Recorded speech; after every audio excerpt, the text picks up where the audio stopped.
As soon as they heard the army's announcement, opponents of the president headed for Tahrir Square to celebrate. Their assumption is that the armed forces are on their side.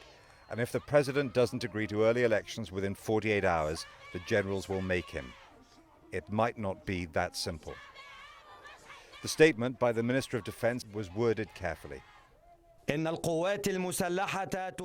armed forces repeats its call for the people's demands to be met and gives everyone 48 hours as a last chance to shoulder the burden of a historic moment in which the nation is passing through, a nation that will not forgive any power who falls short in fulfilling its need. The general did not say the president must go.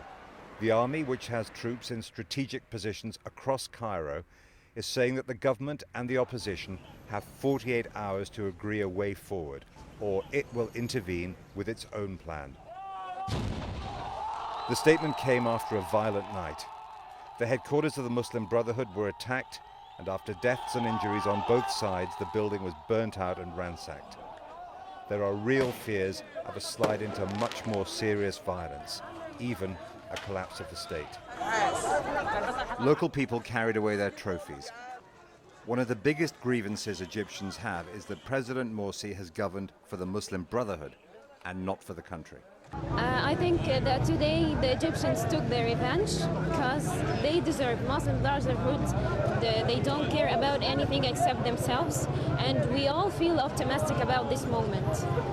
We all feel optimistic, and I think we will continue.